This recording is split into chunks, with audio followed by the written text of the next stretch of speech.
प्यारे बच्चों नमस्कार। आप सभी का स्वागत है आपके अपने YouTube channel RWS civil services पर। मेरा नाम है विनीत कुमार और आज हम जो है फिर से फंडामेंटल राइट्स कुछ हमारे बचे हुए हैं उनको पढ़ने के लिए एकदम तैयार हैं। जल्दी से सभी बच्चे जुड़ जाएं।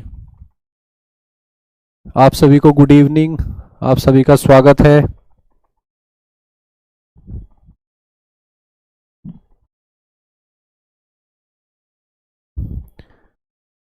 शिफा, अमन, तारिफ, RN शर्मा, तारिफ खान, गुड इवनिंग बच्चों। आप सभी को गुड इवनिंग, आप सभी का स्वागत है।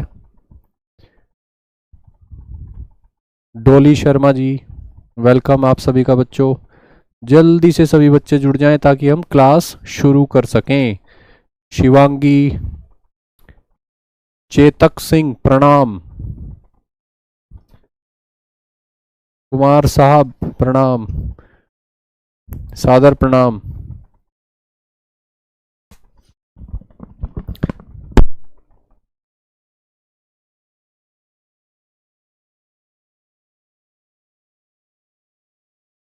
गुड इवनिंग आप सभी को बच्चों।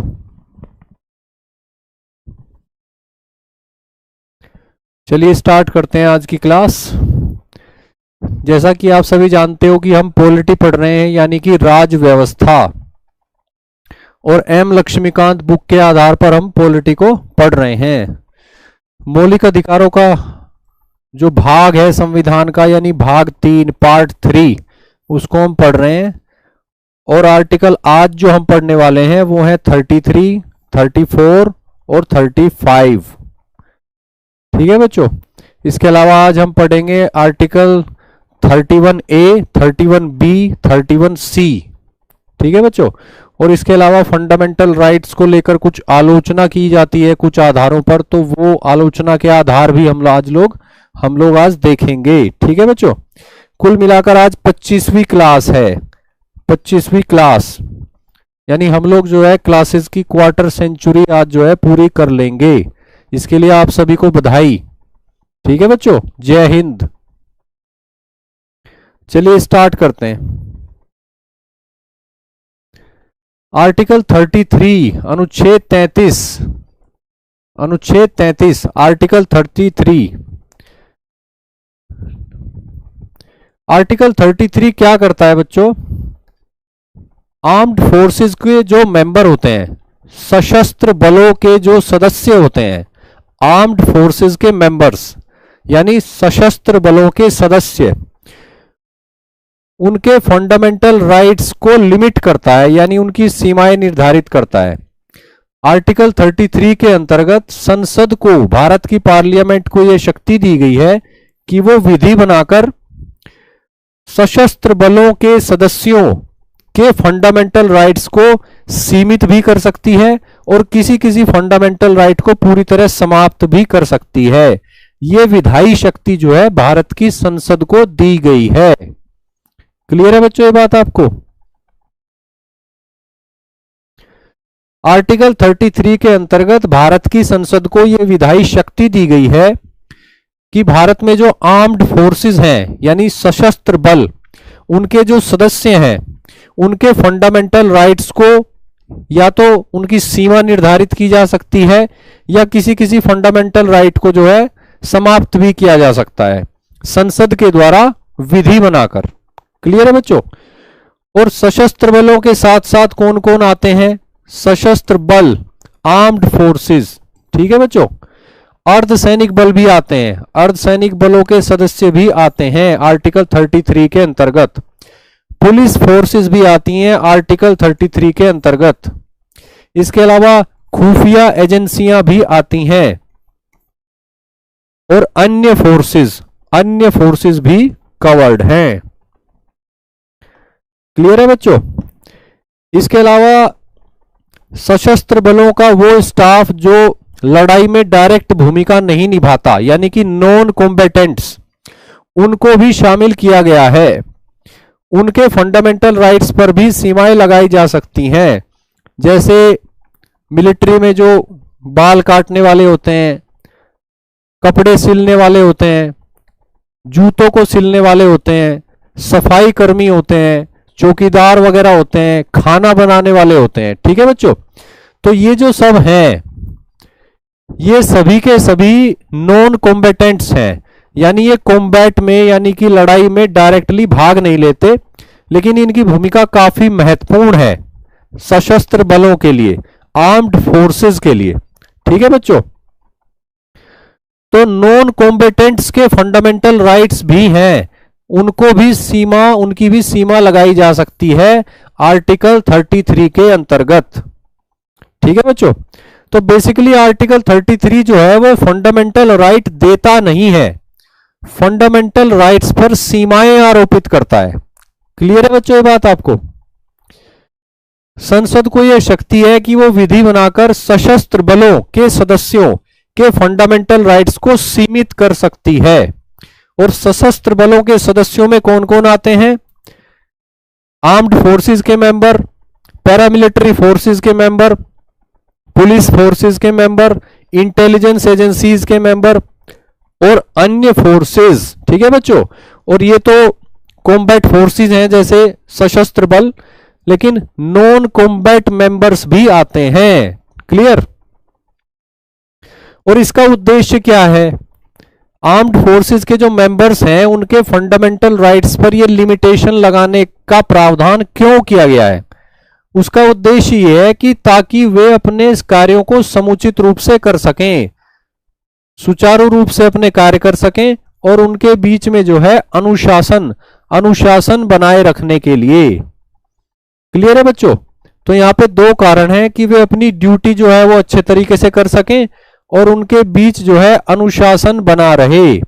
इस उद्देश्य से सशस्त्र बलों के सदस्यों के फंडामेंटल राइट्स पर लिमिटेशंस लगाई गई हैं आर्टिकल 33 के अंतर्गत। और संसद के द्वारा जो विधि बनाई जाती है इसके अंतर्गत, जिसकी बात यहां की गई है, उसको न्यायालय में चुनौती नहीं दी जा सकती इस आधार पर कि वो फंडामेंटल राइट्स का उल्लंघन कर रही है। संसद द्वारा आर्टिकल 33 के अंतर्गत बनाई गई विधि को किसी भी न्यायालय में चुनौती नहीं दी जा सकती। क्लियर है बच्चों ये बात आपको? संसद द्वारा बनाई गई विधि को किसी भी न्यायालय में चुनौती नहीं दी जा सकती, ऐसी विधि जो आर्टिकल 33 के अंतर्गत बनाई गई है। क्लियर है बच्चों? चलिए आगे बढ़ते हैं, आर्टिकल 33 के बारे में और बातें जानते हैं। संसद को जो शक्ति दी गई है विधान बनाने की आर्टिकल 33 के अंतर्गत, उसके अंतर्गत अनेकों विधान बनाए गए हैं। तो कुछ यहां पे मेंशन किए गए हैं, जैसे आर्मी एक्ट 1950, नेवी एक्ट, नौसेना अधिनियम 1950, वायुसेना अधिनियम 1950, और इसके अलावा पुलिस फोर्सेस एक्ट 1966। ठीक है बच्चों, ये कुछ विधियां हैं जो भारत की संसद ने बनाई है आर्टिकल 33 के अंतर्गत दी गई संवैधानिक शक्ति का प्रयोग करके। क्लियर है बच्चों? अब ये देख लेते हैं कि कौन कौन से फंडामेंटल राइट्स हैं जिन पर प्रतिबंध लगाया जा सकता है, सीमा लगाई जा सकती है। तो कुछ यहां पर मेंशन है, जैसे अभिव्यक्ति का अधिकार, अभिव्यक्ति के अधिकार पर सीमा लगाई जा सकती है। सशस्त्र बल के जो सदस्य हैं उनको फ्रीडम ऑफ एक्सप्रेशन का जो अधिकार है उस पर सीमाएं लगाई जा सकती हैं। ठीक है बच्चों? इसके अलावा उनको संघ बनाने के अधिकार पर लिमिटेशंस, ट्रेड यूनियन बनाने के अधिकार पर नियंत्रण लगा सकते हैं, राजनीतिक संघ की सदस्यता प्राप्त करने पर प्रतिबंध लगा सकते हैं, मीडिया से उनको बात करने से रोका जा सकता है, और किसी धरना प्रदर्शन यानी डिमॉन्स्ट्रेशन या प्रोटेस्ट में भाग लेने के उनके अधिकार पर प्रतिबंध लगाया जा सकता है। क्लियर है बच्चों?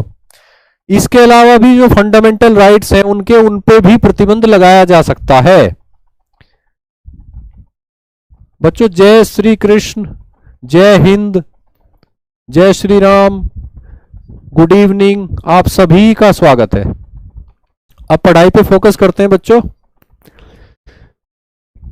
ठीक है बच्चों, इसके बाद देखते हैं कि संसद विधि के द्वारा संसद को एक और शक्ति दी गई है कि संसद विधि के द्वारा कोर्ट मार्शल को सुप्रीम कोर्ट और हाई कोर्ट की रिट अधिकारिता से बाहर कर सकती है फंडामेंटल राइट्स के संबंध में।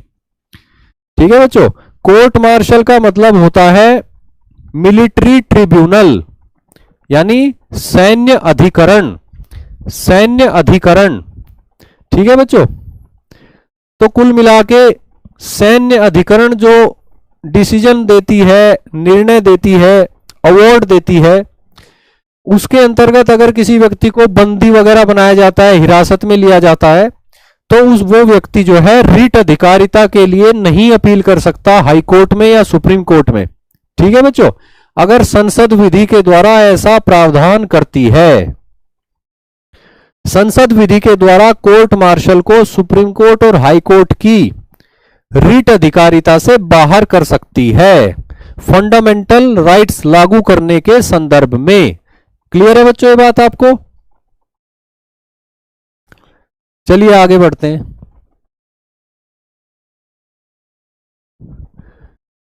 अब देख लेते हैं आर्टिकल 34 अनुच्छेद 34। आर्टिकल 33 हमने देख लिया, आर्टिकल 34 देखते हैं।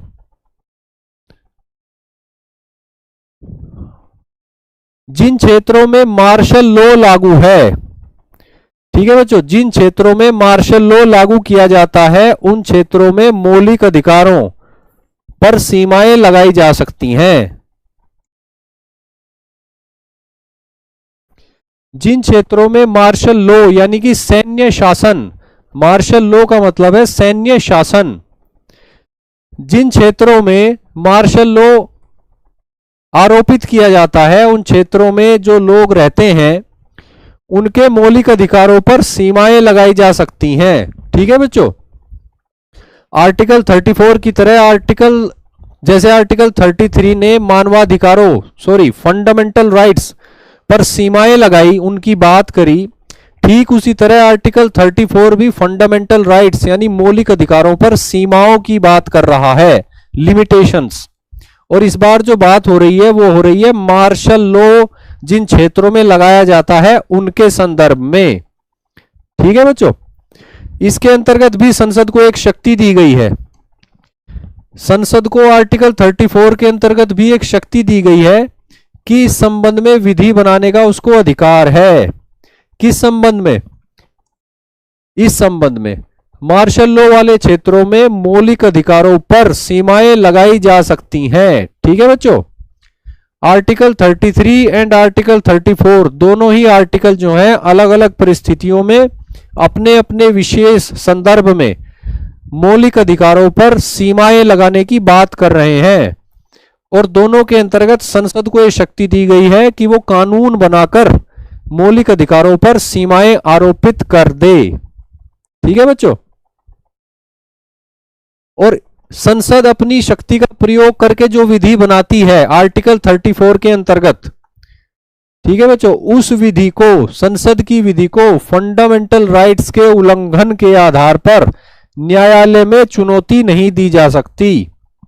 ये तो क्लियर सी बात है, क्योंकि संसद को संविधान ने अधिकार दिया है कि आर्टिकल 34 के अंतर्गत मार्शल लॉ वाले क्षेत्रों के संदर्भ में वहां के रहने वाले जो लोग हैं उनके मौलिक अधिकारों पर सीमाएं लगाई जा सकती हैं। ठीक है बच्चों, तो संसद अगर ऐसी कोई विधि बनाती है तो उसके उल्लंघन के आधार पर न्यायालय में चुनौती नहीं दी जा सकती उस विधि को। क्लियर है बच्चों? मार्शल लॉ का ये जो कॉन्सेप्ट है ये लिया गया है ब्रिटेन से प्रेरित है। मार्शल लॉ का जो कॉन्सेप्ट है वो ब्रिटेन से प्रेरित है। ठीक है बच्चों,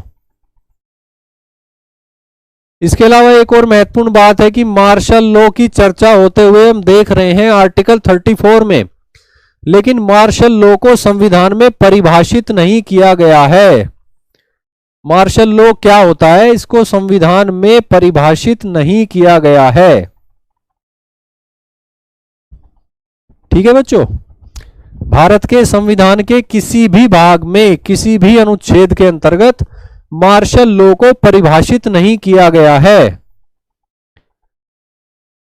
बस ये चर्चा है आर्टिकल 34 में कि मार्शल लॉ जिस क्षेत्र में लागू किया जाता है उस क्षेत्र के लोगों के मौलिक अधिकारों पर सीमाएं लगाने के लिए भारत की संसद विधि बना सकती है। ठीक है बच्चों, चलिए आगे बढ़ते हैं।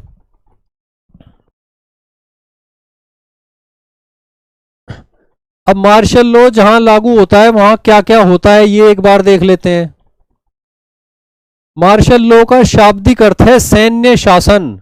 मार्शल लॉ का जो शाब्दिक अर्थ है वो है सैन्य शासन, मिलिट्री रूल। क्या अर्थ है बच्चों? Military rule, military rule.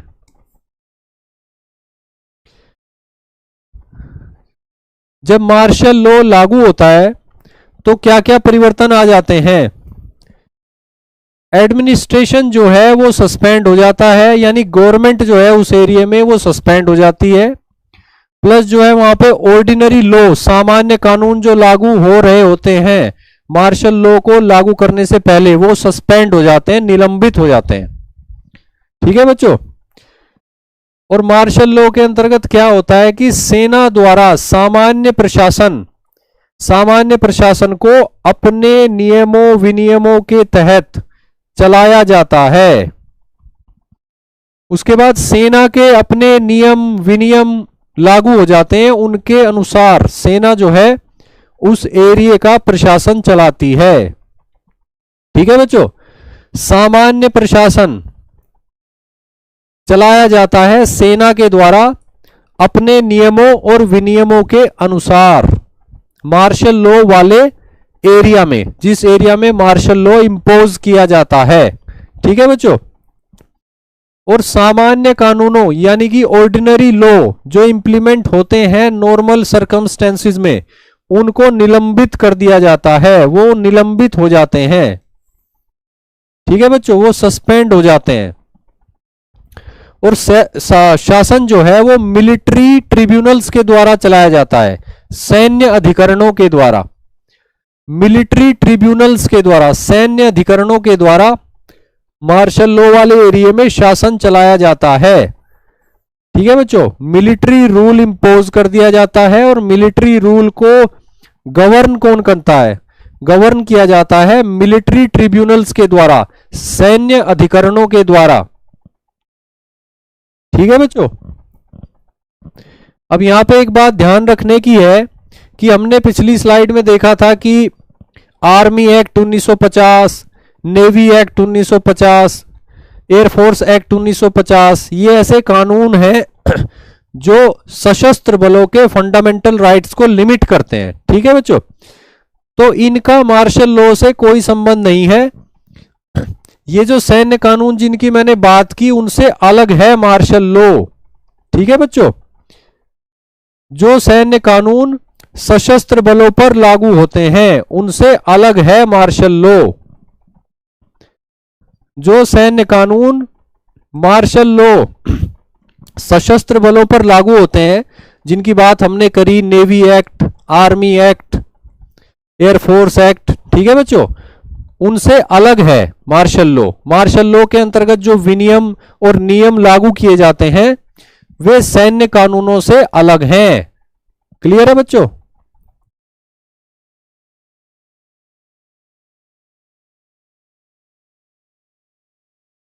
Martial law के बारे में और इंफॉर्मेशन ले लेते हैं। कार्यपालिका के द्वारा लागू किया जाता है मार्शल लॉ। कार्यपालिका के द्वारा मार्शल लॉ की घोषणा संबंधी कोई प्रावधान भारत के संविधान में नहीं है। ठीक है बच्चों, भारत के संविधान में कोई भी प्रावधान ऐसा नहीं है जो विशेष रूप से बात कहता हो कि कार्यपालिका के द्वारा कब, किन परिस्थितियों में, किसके माध्यम से मार्शल लॉ लागू किया जाएगा। ठीक है बच्चों, तो कुल मिला के इस बात को आर्टिकल 34 के तहत ही इंप्लीमेंट किया जाता है। 34 में बहुत ज्यादा डिटेल्स नहीं है, मार्शल लॉ को परिभाषित भी नहीं किया गया है, लेकिन मार्शल लॉ जब इंपोज किया जाता है तो उसको आर्टिकल 34 के अंतर्गत ही लागू किया जाता है। क्लियर है बच्चों? इसके अलावा भारत के संविधान में कोई अनुच्छेद कोई प्रावधान ऐसा नहीं है जिसमें मार्शल लॉ को लागू करने संबंधी बात की गई हो। ठीक है बच्चों।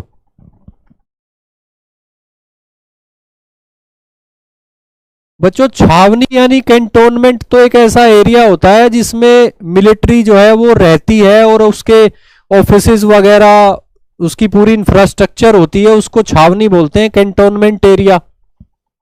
ठीक है बच्चों। अब मार्शल लॉ है यानी कि लोकतंत्र, भारत एक लोकतंत्र है और लोकतंत्र में सैन्य शासन भी लगाया जा सकता है किन्हीं विशेष परिस्थितियों में, किन्हीं विशेष क्षेत्रों में। तो जाहिर सी बात है कि असाधारण परिस्थितियों में ही इसको लागू किया जा सकता है, इसके अलावा नहीं। ठीक है बच्चों, ये असाधारण परिस्थितियों में लागू किया जाने वाला विशेष मेजर है, असाधारण परिस्थितियों में लागू किए जाने वाला विशेष कदम। ठीक है बच्चों।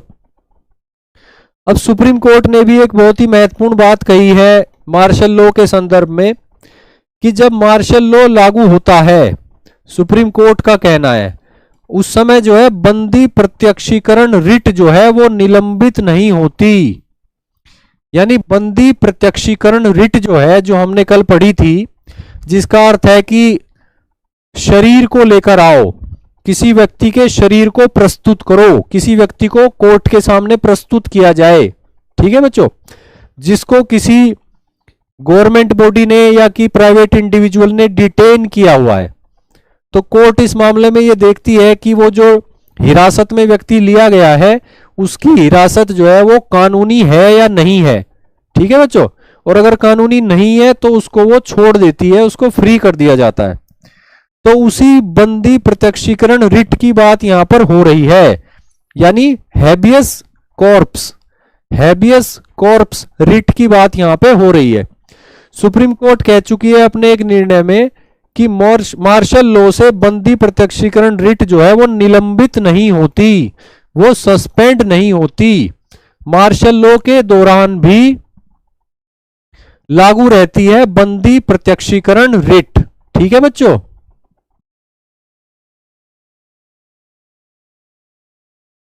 मार्शल लॉ के दौरान काफी शक्तियां आ जाती हैं बच्चों मिलिट्री के पास, आर्मी के पास, तो उसमें काफी कुछ संभव है। ठीक है बच्चों। बाकी ये तो लीगल मैटर है, संसद ने जो अधिनियम बनाया होगा उसमें ज्यादा डिटेल में दिया होगा कि क्या क्या किया जा सकता है और क्या क्या करने पर जो है कोर्ट केस नहीं होगा उन अधिकारियों पर जो मार्शल लॉ को लागू करते हैं। तो वो काफी डिटेल चीजें हैं, उतना डिटेल में हमें नहीं जाना है। ठीक है बच्चों, आगे बढ़ते हैं। दूसरी बात यह है कि मार्शल लॉ जो है वो नेशनल इमरजेंसी से अलग है, इन दोनों में कंफ्यूज नहीं होना है। नेशनल इमरजेंसी और मार्शल लॉ अलग अलग हैं। मार्शल लॉ जो है वो आर्टिकल 34 में उसकी चर्चा है। ठीक है बच्चों। राष्ट्रीय आपातकाल की जो चर्चा है वो किस आर्टिकल में है, जल्दी बताइए। आर्टिकल 352। मार्शल लॉ यानी सैन्य शासन जो है उसकी चर्चा है आर्टिकल 34 में, और राष्ट्रीय आपातकाल की चर्चा है आर्टिकल 352 में। तो दोनों में अंतर है। ठीक है बच्चों। मार्शल लॉ से सिर्फ जो है फंडामेंटल राइट्स प्रभावित होते हैं, जबकि राष्ट्रीय आपातकाल से फंडामेंटल राइट्स भी प्रभावित होते हैं। इसके अलावा केंद्र राज्य संबंध प्रभावित होते हैं। केंद्र और राज्यों के बीच राजस्व का और विधायी शक्तियों का जो बंटवारा है वो प्रभावित होता है। राष्ट्रीय आपातकाल के दौरान संसद की जो अवधि है वो बढ़ाई जा सकती है। ठीक है बच्चों। इसके अलावा किसी विशेष क्षेत्र में जहां पे लॉ एंड ऑर्डर की सिचुएशन जो है बहुत खराब है वहां पे जो है मार्शल लॉ लगाया जाता है। राष्ट्रीय आपातकाल जो है वो पूरे भारत में या भारत के किसी भाग में लगाया जा सकता है। ठीक है बच्चों।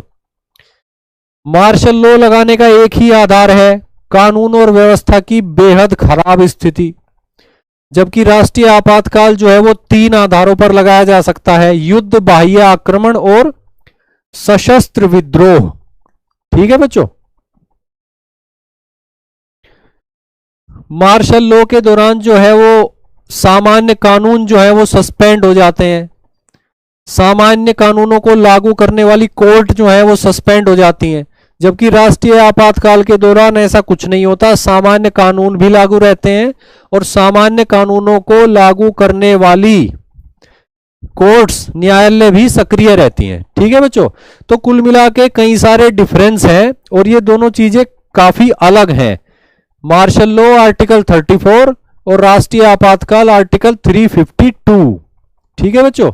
आपकी बुक एम लक्ष्मीकांत में भी दोनों का अंतर दिया गया है, काफी क्लियर, जिसकी चर्चा मैंने अभी अभी की आपके सामने। ठीक है बच्चों। चलिए आगे बढ़ते हैं।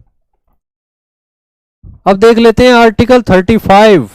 आर्टिकल 35 अनुच्छेद 35।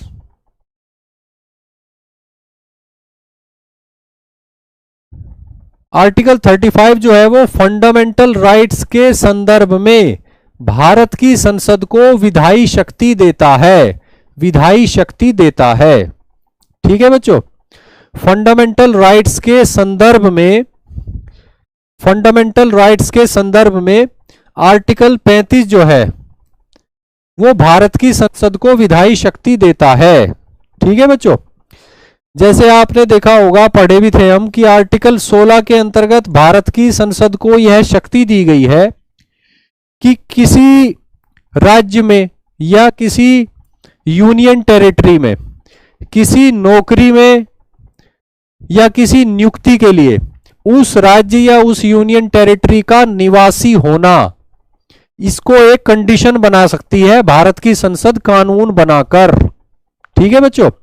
आर्टिकल 16 के अंतर्गत भारत की संसद किसी राज्य या किसी यूनियन टेरिटरी के संबंध में कानून बना सकती है। किस संदर्भ में? कि उस यूनियन टेरिटरी या उस राज्य की कोई नौकरी या उसमें कोई नियुक्ति के लिए उस राज्य का रेजिडेंट होना, उस राज्य का निवासी होना आवश्यक शर्त बनाई जा सकती है। ठीक है बच्चों। हालांकि वर्तमान में ऐसा कोई भी अधिनियम जो है अस्तित्व में नहीं है। पहले एक ऐसा अधिनियम था लेकिन वो एक्सपायर कर चुका है। इसके अलावा आर्टिकल 32 में आप जानते हैं, हम चर्चा कर चुके हैं कि भारत की संसद को शक्ति दी गई है कि वो सुप्रीम कोर्ट और हाई कोर्ट के अलावा भारत के राज्य क्षेत्र के अंतर्गत किसी दूसरे न्यायालय को मानवाधिकारों को लागू करने के संदर्भ में आदेश, निर्देश या रिट निकालने की शक्ति दे सकती है। ठीक है बच्चों। मैं फिर से बोल देता हूं एक बार। आर्टिकल 32 में भी लिखित रूप में, स्पेसिफिक रूप में भारत की संसद को यह शक्ति दी गई है कि वो उच्चतम न्यायालय और उच्च न्यायालय के अतिरिक्त भारत के राज्य क्षेत्र के अंतर्गत किसी अन्य न्यायालय को मौलिक अधिकारों को लागू करने के संदर्भ में आदेश देने, निर्देश देने और रिट निकालने की शक्ति दे सकती है। हालांकि भारत की संसद ने कानून बनाकर इस शक्ति का भी प्रयोग अभी तक नहीं किया है। यानी कि रिट निकालने की शक्ति आर्टिकल 32 के अंतर्गत सुप्रीम कोर्ट के पास है और आर्टिकल 226 के अंतर्गत जो है वो विभिन्न उच्च न्यायालयों के पास है। इसके अलावा किसी कोर्ट को भारत में ये शक्ति नहीं है। ठीक है बच्चों। आर्टिकल 33 जो है वो तो हमने अभी पढ़ा, उसमें भी संसद को शक्ति दी गई है विधान बनाने की कि सशस्त्र बलों के जो सदस्य हैं, आर्म्ड फोर्सेस के जो मेंबर्स हैं, उनके जो फंडामेंटल राइट्स हैं उन पर सीमाएं आरोपित करने के लिए भारत की संसद जो है विधि बना सकती है। ठीक है बच्चों। और अभी हमने आर्टिकल 34 भी पढ़ा जिसमें यह कहा गया है कि मार्शल लॉ के संदर्भ में और फंडामेंटल राइट्स पर सीमाओं के संदर्भ में भारत की संसद को विधि बनाने का अधिकार है। ठीक है बच्चों। तो यही चर्चा सब की गई है आर्टिकल 35 में कि फंडामेंटल राइट्स के संदर्भ में संसद की विधायी शक्ति की चर्चा की गई है। ठीक है बच्चों। विभिन्न आर्टिकलों में भी हम देख चुके हैं कि संसद को विधान बनाने का अधिकार है। आर्टिकल 16 के अंतर्गत, आर्टिकल 32 के अंतर्गत, आर्टिकल 33 के अंतर्गत, आर्टिकल 34 के अंतर्गत। ठीक है बच्चों। हालांकि आर्टिकल 33 और 34 जो है वो जो विधायन करेगी, अगर करती है भारत की संसद आर्टिकल 33 या आर्टिकल 34 के अंतर्गत, तो वो विधायन किया जाएगा फंडामेंटल राइट्स पर लिमिटेशन लगाने के लिए, फंडामेंटल राइट्स पर सीमा लगाने के लिए। ठीक है बच्चों। इसके अलावा कुछ अपराध जो है घोषित किए गए हैं भारत के संविधान में, लेकिन उन अपराधों के लिए क्या दंड होगा इसको निर्धारण करने की शक्ति भारत की संसद को दी गई है कानून बनाकर। ठीक है बच्चों। तो कुछ अपराध हैं जो भारत के संविधान में घोषित किए गए हैं और उसके लिए दंड क्या हो यह निर्धारित करने की शक्ति दी गई है भारत की संसद को। जैसे कि आर्टिकल 17 कहता है कि जो अनटचेबिलिटी है यानी अस्पृश्यता है वो एक दंडनीय अपराध है। तो अपराध के लिए क्या सजा होगी, उसके लिए अनटचेबिलिटी ऑफेंसेस एक्ट जो है बनाया गया था 1955 में भारत की संसद के द्वारा। ठीक है बच्चों। बाद में उसमें जो है संशोधन करके उसका नाम बदल दिया गया। तो आर्टिकल 17 भी विशेष रूप से कहता है कि भारत की संसद जो है वो कानून बनाए ताकि आर्टिकल 17 को प्रभावशाली तरीके से इंप्लीमेंट किया जा सके। ठीक है बच्चों। आर्टिकल 23 में क्या है, आर्टिकल 23 में है कि मानव दुर्व्यापार यानी कि trafficking in human beings and forced labour यानी बलात् श्रम का निषेध किया गया है, प्रतिषेध किया गया है। फोर्स्ड लेबर नहीं कराया जा सकता और इसके साथ साथ मानव दुर्व्यापार नहीं किया जा सकता, यानी ट्रैफिकिंग इन ह्यूमन बीइंग्स जो है वो नहीं किया जा सकता, वो प्रोहिबिटेड है। और इसके लिए क्या दंड होगा वो निर्धारित करने की शक्ति भारत की संसद को दी गई है। भारत की संसद कानून बना सकती है आर्टिकल 23 के अंतर्गत भी। शोषण के अधिकारों के अंतर्गत आता है आर्टिकल 23। ठीक है बच्चों, ये बात क्लियर है आपको। शुक्ला जी, रिट क्या होता है आप ये जानना चाहते हैं। रिट देखिए, कल की क्लास में हमने रिटों को काफी डिटेल में पढ़ा है। रिट एक मैकेनिज्म होता है, लीगल मैकेनिज्म होता है जिसके माध्यम से हाई कोर्ट और सुप्रीम कोर्ट फंडामेंटल राइट को लागू कर सकती है। ठीक है बच्चों। आर्टिकल 32 के अंतर्गत सुप्रीम कोर्ट को पावर है कि वो रिट जारी कर सकती है फंडामेंटल राइट्स के संरक्षण के लिए। और आर्टिकल 226 के अंतर्गत भारत के विभिन्न राज्यों के उच्च न्यायालयों को यह शक्ति है कि वो रिट जारी करके फंडामेंटल राइट्स का प्रोटेक्शन कर सकती है। और इससे ज्यादा अगर आप रिट के बारे में जानना चाहते हैं कि रिट क्या होती है, कितने प्रकार की होती है, किन परिस्थितियों में रिट जारी की जाती है, रिट कौन जारी करता है, कौन सी रिट किसके विरुद्ध जारी की जाती है, तो ये सभी जो पहलू हैं रिट से संबंधित ये हमने कल की क्लास में किए थे। आप कल की क्लास जरूर देखना। ठीक है बच्चों। तो कुल मिला के आर्टिकल 35 के अंतर्गत भारत की संसद को विधायी शक्ति जो दी गई है उसकी चर्चा की गई है और विभिन्न अनुच्छेदों में संसद को शक्ति है उसकी चर्चा हमने कर ली। ठीक है बच्चों। और ये जो मामले हैं इनमें राज्य की विधायिकाओं को विधायन की शक्ति नहीं है। क्लियर है बच्चों। केवल संसद को शक्ति है। ये जो मामले जिनकी चर्चा हमने अभी की जो आर्टिकल 35 के अंतर्गत भी मेंशन है, तो आर्टिकल 35 जो है संसद को देता है विधायी शक्ति, राज्य की विधायिकाओं को नहीं देता है। ठीक है बच्चों। इन मामलों में राज्य की विधायिकाओं को विधायन का अधिकार नहीं है। क्लियर। ठीक है बच्चों, आगे बढ़ते हैं। अब देख लेते हैं कि संपत्ति का अधिकार भी एक समय मौलिक अधिकार हुआ करता था। संपत्ति का अधिकार एक समय मौलिक अधिकार हुआ करता था, यानी फंडामेंटल राइट हुआ करता था। तो एक समय वो भारत के संविधान के भाग 3 का ही हिस्सा था। ठीक है बच्चों। तो अब उसकी क्या स्थिति है वो देख लेते हैं। और यहां पे हमने दो भागों में बांटा है कि 44वां संविधान संशोधन जो है अधिनियम 1978 वो लागू हुआ था 1979 में। ठीक है बच्चों। ये जो अधिनियम है ये लागू हुआ था 1979 में। 30 अप्रैल 1979 को राष्ट्रपति ने इसको मंजूरी दी थी और उसी समय ये लागू हुआ था, 30 अप्रैल 1979। ठीक है बच्चों। और 44वां संविधान संशोधन अधिनियम जो है, इसी के अंतर्गत संपत्ति का अधिकार जो पहले था मौलिक अधिकार, फंडामेंटल राइट, उसको बना दिया गया था संवैधानिक या कानूनी अधिकार, संवैधानिक या कानूनी अधिकार। ठीक है बच्चों। तो कुल मिला के अगर हम देखें कि 26 जनवरी 1950 से लेके 30 अप्रैल 1979 तक, 30 अप्रैल 1979 यानी जिस डेट को 44वां संविधान संशोधन अधिनियम लागू हुआ, 26 जनवरी 1950 से 30 अप्रैल 1979 तक संपत्ति का जो अधिकार है वो मौलिक अधिकार था, यानी फंडामेंटल राइट था। ठीक है बच्चों। और भारत के संविधान के भाग 3 के 2 अनुच्छेदों में संपत्ति के अधिकार की चर्चा की गई थी। ठीक है बच्चों। कौन से 2 अनुच्छेद थे?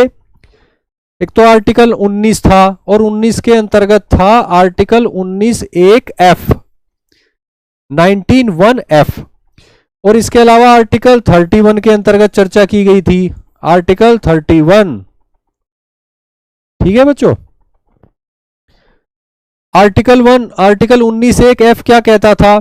Right to acquire, hold and dispose of property, यानी कि संपत्ति प्राप्त करने, संपत्ति को अपने पास रखने और संपत्ति को अपने से दूर कर देने का अधिकार, यानी संपत्ति को खरीदने का अधिकार, संपत्ति को अपने पास रखने, अपने स्वामित्व में रखने का अधिकार, और संपत्ति को बेच देने या कि किसी को गिफ्ट कर देने का अधिकार। ठीक है बच्चों। तो ये बात थी आर्टिकल 19(1)(f) में। और आर्टिकल 31 क्या कहता था? Right against deprivation of his her property except by authority of law, यानी किसी व्यक्ति को उसकी संपत्ति से केवल कानून में लिखी गई प्रक्रिया के द्वारा ही वंचित किया जा सकता है। ठीक है बच्चों। किसी व्यक्ति को उसकी संपत्ति से वंचित करने का एक ही तरीका है कि किसी कानून के प्राधिकार के अंतर्गत उसको उसकी संपत्ति से वंचित किया जाए। ठीक है बच्चों। लेकिन उसके बाद 1979 में 44वां संविधान संशोधन अधिनियम जो है वो इंप्लीमेंट हो गया और उसके बाद अनुच्छेद 19(1)(f) को समाप्त कर दिया गया और अनुच्छेद 31 को भी समाप्त कर दिया गया, यानी ये दोनों समाप्त हो गए। और फिर भारत के संविधान में एक अनुच्छेद जोड़ा गया, अनुच्छेद 300A, 300 कै। ठीक है बच्चों। जो कि 1979 से अब तक जो है वो अस्तित्व में है, प्रभावशाली है, लागू हो रहा है। और इसके अंतर्गत जो है संपत्ति के अधिकार को बना दिया गया संवैधानिक अधिकार, या कहें कि कानूनी अधिकार। संवैधानिक अधिकार इसको इसलिए बोलते हैं क्योंकि भारत के संविधान के एक अनुच्छेद में लिखा हुआ है ये बात। ठीक है बच्चों। इसलिए संवैधानिक अधिकार है। लेकिन इस आर्टिकल में बहुत ज्यादा बात नहीं लिखी है। इस आर्टिकल में सिर्फ इतना लिखा है कि किसी व्यक्ति को उसकी संपत्ति से वंचित किया जाएगा किसी कानून के प्राधिकार के अंतर्गत, यानी कुल मिलाकर बात आ जाती है कानून के ऊपर। ठीक है बच्चों। तो इसलिए इसको कानूनी अधिकार भी बोला जाता है, यहां पे कंफ्यूज नहीं होना है। 1979 के बाद से संपत्ति का अधिकार जो है वो मौलिक अधिकार नहीं है, फंडामेंटल राइट नहीं है। लेकिन चूंकि आर्टिकल 300A भारत के संविधान में शामिल है तो इसलिए यह संपत्ति का अधिकार जो है ये एक संवैधानिक अधिकार है और इस संवैधानिक अधिकार को लागू किया जाता है कानूनों के द्वारा। ठीक है बच्चों। तो इसलिए इसको कानूनी अधिकार भी कहा जा सकता है। आर्टिकल 300A कहता है कि किसी व्यक्ति को उसकी संपत्ति से वंचित किया जाएगा केवल किसी कानून के प्राधिकार के अंतर्गत, यानी किसी कानून में दी गई शक्ति का प्रयोग करके, किसी कानून में दी गई प्रक्रिया का प्रयोग करके ही, और कोई तरीका नहीं है। ठीक है बच्चों। तो ये स्थिति है संपत्ति के अधिकार की, राइट टू प्रॉपर्टी की। और भी कई सारी बातें हैं, उनको देख लेते हैं संपत्ति के अधिकार से संबंधित। ठीक है बच्चों। अब जबकि ये मौलिक अधिकार नहीं है, यानी ये फंडामेंटल राइट नहीं है, तो संसद को यह शक्ति है कि वो सामान्य विधि के द्वारा ही इसमें परिवर्तन कर सकती है। यानी भारत की संसद जो है वो आर्टिकल 300A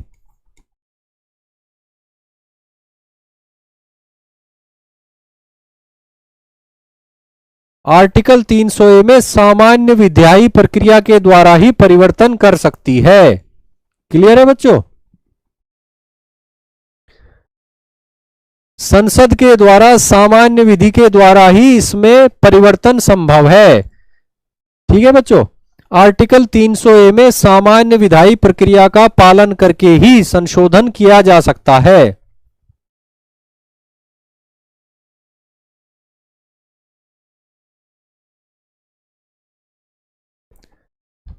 वेरी गुड बच्चों, वेरी गुड, आप ठीक कह रहे हैं। संसद द्वारा सामान्य विधि यानी ऑर्डिनरी लीगल प्रोसेस के द्वारा ही इसमें परिवर्तन किया जा सकता है, आर्टिकल 300A में। क्लियर है बच्चों? और आर्टिकल 300A जो है ये प्राइवेट प्रॉपर्टी को संरक्षण देता है, कार्यपालिका की कार्रवाई से, विधायिका की कार्रवाई से संरक्षण नहीं देता। ठीक है बच्चों, क्योंकि कानून के प्राधिकार के अंतर्गत संपत्ति से वंचित किया जा सकता है, अर्थात कानून में जो लिख दिया गया वही सब कुछ है। विधायिका कानून बना सकती है, विधायिका के ऊपर कोई प्रतिबंध नहीं है।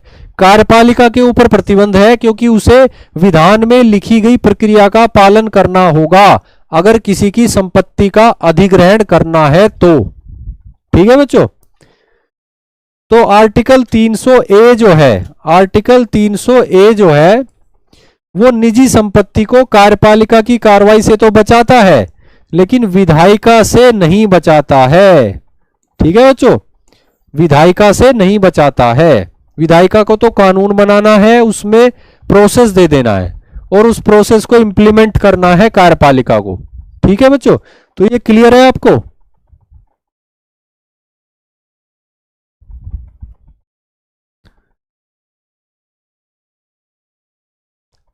संपत्ति का अधिकार अब संवैधानिक अधिकार है और कानूनी अधिकार है। ठीक है बच्चों, आर्टिकल 300A कहता है कि किसी व्यक्ति को उसकी संपत्ति से कानून में लिखी गई प्रक्रिया के द्वारा ही वंचित किया जा सकता है।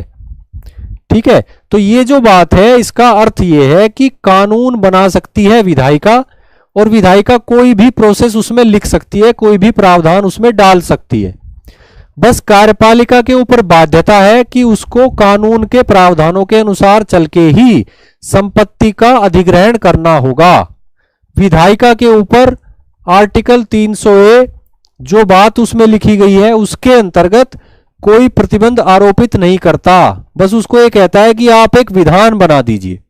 ठीक है बच्चों, तो इसका प्रभाव ये होता है कि आर्टिकल 300A जो है उसके अंतर्गत जो प्राइवेट प्रॉपर्टी को प्रोटेक्शन है वो कार्यपालिका की कार्रवाई से है, क्योंकि कार्यपालिका को विधायी प्रक्रिया या कहें कि विधान में लिखी गई प्रक्रिया का पालन करना होगा। ठीक है बच्चों, विधायिका किसी भी किस्म का विधान बना सकती है, विधान के अंतर्गत कोई भी प्रावधान लिख सकती है। तो आर्टिकल 300A जो है वो विधायिका से प्रोटेक्ट नहीं करता, वो सिर्फ कार्यपालिका से प्रोटेक्ट करता है। हालांकि अभी 1 महीने पहले एक फैसला आया है कोलकाता म्युनिसिपल कॉरपोरेशन मामले में, भारत के उच्चतम न्यायालय ने एक डिसीजन दिया है जिसमें आर्टिकल 300A को काफी एक्सपेंड कर दिया गया है। ठीक है बच्चों, और उसके अंतर्गत जो कंडीशन जोड़ी गई हैं न्यायालय के द्वारा, उच्चतम न्यायालय के द्वारा आर्टिकल 300A को परिभाषित करते समय, इसकी व्याख्या करते समय, उसके अंतर्गत इसकी स्थिति अब जो है काफी साउंड हो गई है इस अधिकार की, और अब कई सारी कंडीशन ऐसी हैं जो विधायिका को भी माननी होंगी, उनका पालन करना होगा।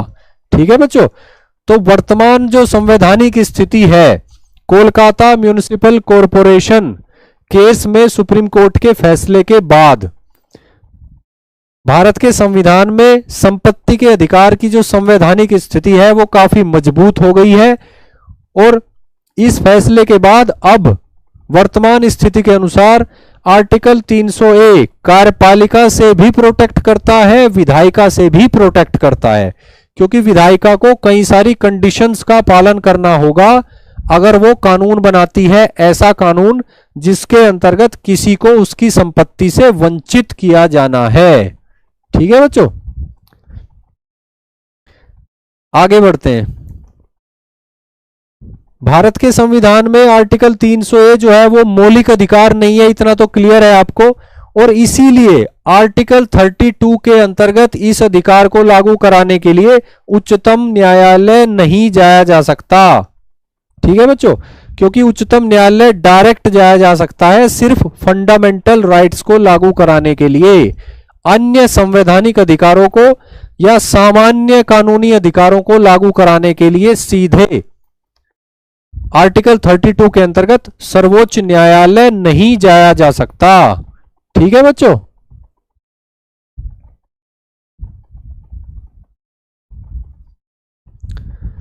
आगे बढ़ते हैं बच्चों।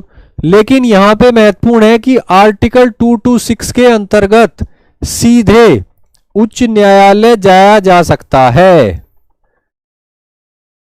क्योंकि हमने बात की थी कल की क्लास में, उच्च न्यायालयों की जो रिट अधिकारिता है वो विस्तृत है सुप्रीम कोर्ट की रिट अधिकारिता के कंपैरिजन में, क्योंकि सुप्रीम कोर्ट जो है वो रिटें जारी कर सकती है या आदेश और निर्देश जारी कर सकती है केवल फंडामेंटल राइट्स को लागू कराने के लिए, जबकि उच्च न्यायालय के पास ये शक्ति है कि वो अन्य मामलों में भी जारी कर सकती है रिटें। ठीक है बच्चों, जैसे कि ऐसे संवैधानिक अधिकार जो मौलिक अधिकार नहीं है, जैसे कि संपत्ति का अधिकार आर्टिकल 300A, इसको लागू कराने के लिए आर्टिकल 226 के अंतर्गत यानी 226 के अंतर्गत सीधे उच्च न्यायालय जाया जा सकता है और रिट अधिकारिता के प्रयोग करने की गुहार लगाई जा सकती है। ठीक है बच्चों, क्योंकि फंडामेंटल राइट के इतर भी अन्य मामलों में भी हाई कोर्ट को रिट जारी करने की शक्ति है, यानी मौलिक अधिकारों को लागू करने के लिए भी हाई कोर्ट रिट जारी कर सकती है, मौलिक अधिकारों के इतर जो संवैधानिक अधिकार हैं उनको लागू करने के लिए भी उच्च न्यायालय रिट जारी कर सकता है, और इसके अलावा सामान्य कानूनी अधिकार जो होते हैं उनको लागू करने के लिए भी उच्च न्यायालय आर्टिकल 226 के अंतर्गत रिट जारी कर सकता है। तो क्लियर हुआ बच्चों आपको संपत्ति का अधिकार।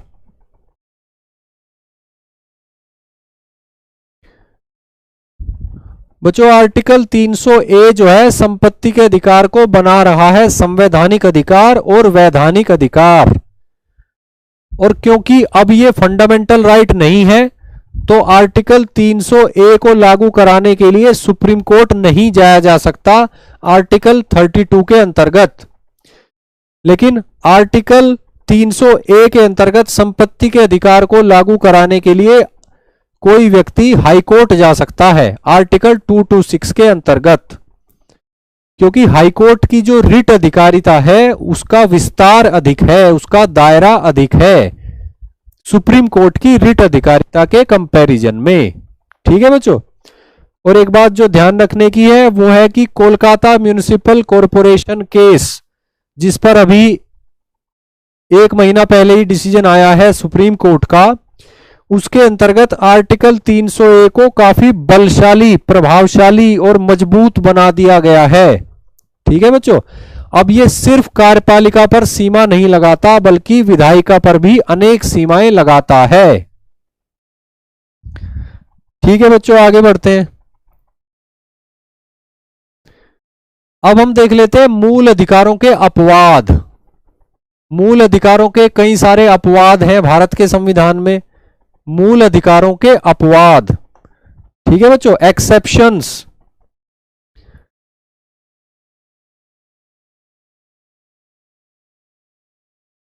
मूल अधिकारों के जो अपवाद हैं वो दिए गए हैं आर्टिकल 31A में,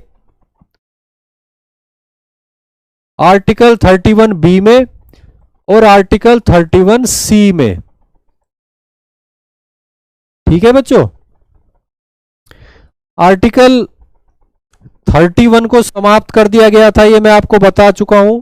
44वें संविधान संशोधन अधिनियम 1978 के द्वारा आर्टिकल 31 को हटा दिया गया था, उसको समाप्त कर दिया गया था। ठीक है बच्चे। अब पढ़ेंगे आर्टिकल 31A भारत के संविधान में है, आर्टिकल 31B भी है और आर्टिकल 31C भी है। ठीक है बच्चों, लेकिन आर्टिकल 31 नाम का अनुच्छेद नहीं है, ये बात आपको ध्यान रखना है, कंफ्यूज नहीं होना है।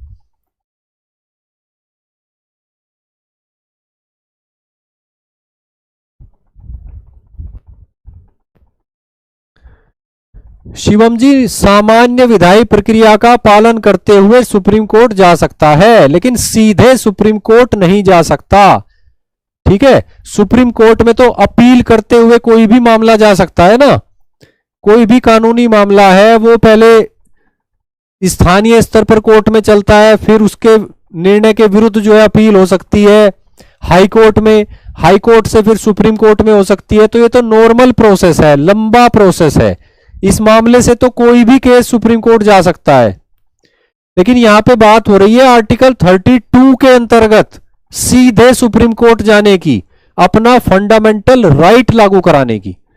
जब आर्टिकल 301 के अंतर्गत संपत्ति का अधिकार मौलिक अधिकार नहीं रहा, तो इसका मतलब है कि उसको लागू कराने के लिए कोई नागरिक आर्टिकल 32 के अंतर्गत सीधे सुप्रीम कोर्ट नहीं जा सकता। ठीक है बच्चों, उसके पास पर्याप्त दूसरे मैकेनिज्म अवेलेबल हैं, उनके माध्यम से वो विभिन्न न्यायालयों में कार्रवाई करा सकता है और अपील करते करते करते वो सुप्रीम कोर्ट भी पहुंच सकता है, लेकिन आर्टिकल 32 के अंतर्गत नहीं।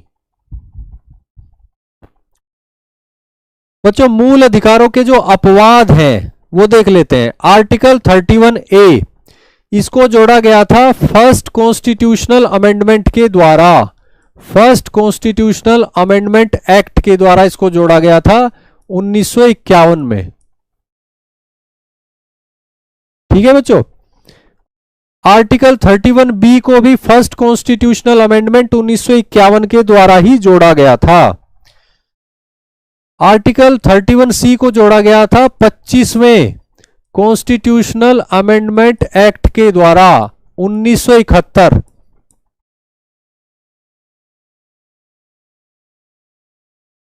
ठीक है बच्चों, ये ध्यान रखने वाली बात है कि भारत के संविधान में पहला संविधान संशोधन किया गया 1951 में, और उसी के द्वारा अनुच्छेद 31A जोड़ा गया, अनुच्छेद 31B जोड़ा गया, और भारत के संविधान में अनुसूची 9 नवी अनुसूची जोड़ी गई। ठीक है बच्चों, नवी अनुसूची की चर्चा भी हम करेंगे आर्टिकल 31B के संदर्भ में।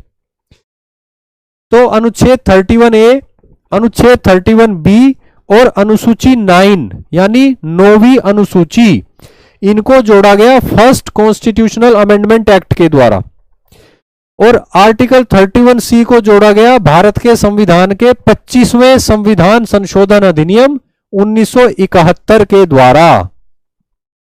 ठीक है बच्चों, इन आर्टिकलों को हम थोड़ा डिटेल में देखेंगे, लेकिन उससे पहले एक बेसिक ये देख लेते हैं कि इनका आर्टिकल्स में लिखा क्या गया है, क्या लिखा गया है।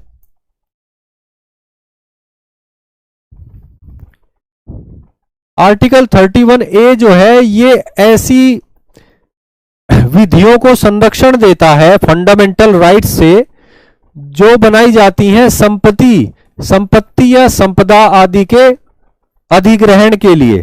ठीक है बच्चों, ऐसी विधियां जो संपत्ति के अधिग्रहण या संपदा के अधिग्रहण यानी कि एस्टेट को एक्वायर करने के लिए बनाई जाती हैं, उनको फंडामेंटल राइट्स से प्रोटेक्ट करने के लिए संरक्षित करता है आर्टिकल 31A।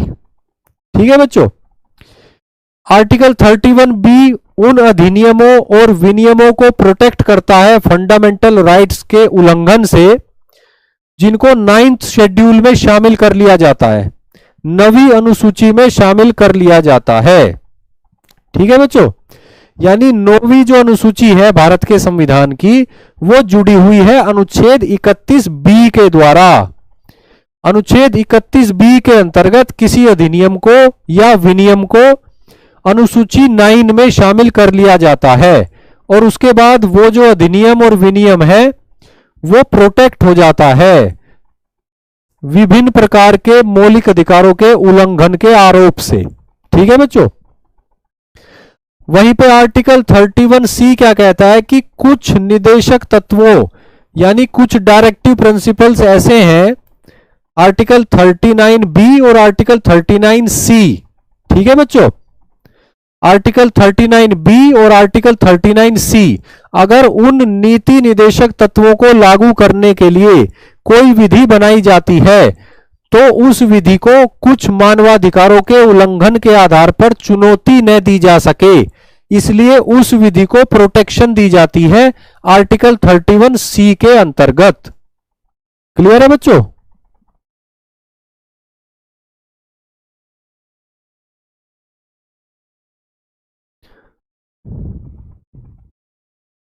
आज की क्लास में टॉपिक थोड़े से टेक्निकल हैं, इसमें कोई डाउट नहीं है।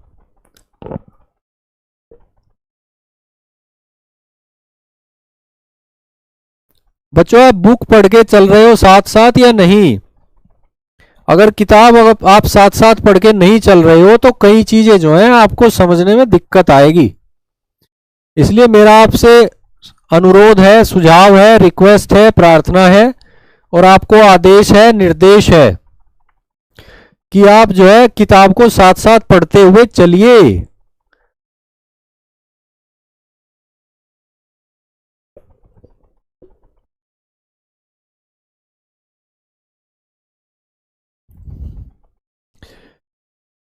मूल अधिकारों के अपवाद हम पढ़ रहे हैं।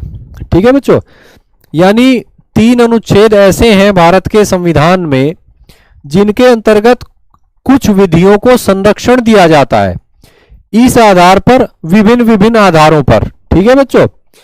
और जिन विधियों को अनुच्छेद 31 या अनुच्छेद 31B या अनुच्छेद 31C के अंतर्गत संरक्षण दिया जाता है उन विधियों को मानवाधिकारों के उल्लंघन के आधार पर न्यायालयों में यानी कोर्ट्स में चुनौती नहीं दी जा सकती। क्लियर है बच्चों। उनको कोर्ट में चैलेंज नहीं किया जा सकता। अब एक एक करके हम आर्टिकल 31A, 31B और 31C को देख लेते हैं। सबसे पहले देखते हैं आर्टिकल 31A को, ये क्या करता है।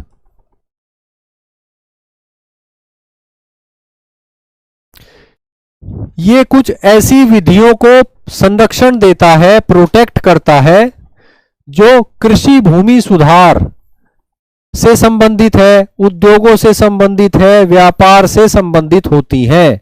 ठीक है बच्चों। और अगर ये विधियां आर्टिकल 14 का उल्लंघन कर रही हैं, आर्टिकल 19 का उल्लंघन कर रही हैं, तो इस आधार पर इन विधियों को चुनौती नहीं दी जा सकती, क्योंकि ये जो विधियां हैं ये आर्टिकल 31A के द्वारा प्रोटेक्टेड हैं, संरक्षित हैं। ठीक है बच्चों। अगर विधियां बनाई गई हैं यानी कानून बनाए गए हैं जो इन मुद्दों से संबंधित है। ठीक है बच्चों। एक कंडीशन तो ये। और अगर ये विधियां ये सभी कार्य करने के उद्देश्य से अगर बनाई गई तो इनको न्यायालय में इस आधार पर चुनौती नहीं दी जा सकती कि इनसे आर्टिकल 14 के अंतर्गत मौलिक अधिकार का उल्लंघन हो रहा है या आर्टिकल 19 के अंतर्गत मौलिक अधिकारों का उल्लंघन हो रहा है, क्योंकि इन विधियों को आर्टिकल 31A के अंतर्गत संरक्षण प्राप्त है, प्रोटेक्शन मिली हुई है। ठीक है बच्चों। क्लियर है। इसके अलावा इस आर्टिकल के अंतर्गत ऐसी विधियों यानी राज्य विधायिका के द्वारा बनाई गई ऐसी विधियों को भी प्रोटेक्शन दिया जा सकता है जिनको राज्यपाल के द्वारा राष्ट्रपति की सहमति के लिए भेजा गया हो और राष्ट्रपति की सहमति उनको प्राप्त भी हो गई हो। ठीक है बच्चों। यानी संसद के द्वारा बनाई गई विधियों को प्रोटेक्शन दिया जा सकता है, प्लस राज्य की विधियों को भी प्रोटेक्शन दिया जा सकता है। लेकिन एक एडिशनल रिक्वायरमेंट है राज्य की विधियों से, वो ये है कि उन विधियों को राज्यपाल के द्वारा आर्टिकल 201 के अंतर्गत, आर्टिकल 201 के अंतर्गत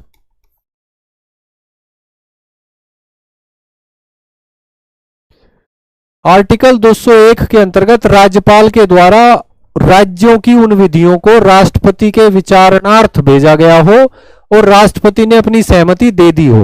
ठीक है बच्चों, तो राज्य की ऐसी विधियों को भी शामिल किया जा सकता है, संरक्षण दिया जा सकता है आर्टिकल 31A का। ठीक है बच्चों, और इसके अलावा आर्टिकल 31 के अंतर्गत एक प्रावधान ये भी है कि अगर कोई व्यक्ति अपनी भूमि पर खेती कर रहा है और उसकी जो भूमि है यानी जो उसका भूमि स्वामित्व है वो उस सीमा से कम है जो अधिकतम सीमा किसी कानून के अंतर्गत निर्धारित की गई हो किसी व्यक्ति के स्वामित्व के लिए, यानी statutory ceiling for ownership of land. ठीक है बच्चों, तो अगर ये दो शर्तें पूरी हो रही हैं तो उस व्यक्ति को अगर उसकी संपत्ति को यानी कि उसकी भूमि को राज्य अधिग्रहित करता है तो उसको बाजार मूल्य के आधार पर मुआवजा दिया जाएगा। बाजार मूल्य के आधार पर भूमि का मुआवजा दिया जाएगा राज्य के द्वारा। अगर वो व्यक्ति स्वयं अपनी भूमि पर खेती कर रहा है प्लस जो है उसकी जो उसके मालिकाना हक के अंतर्गत जो भूमि का एरिया है वो वैधानिक सीमा से कम है यानी स्टैट्यूटरी लैंड सीलिंग से कम है। ठीक है बच्चों, तो उस केस में उस व्यक्ति को राज्य जो है बाजार मूल्य के आधार पर मुआवजा देगा और उसकी भूमि का अधिग्रहण इसी शर्त पर किया जा सकता है। क्लियर है बच्चों ये बात आपको?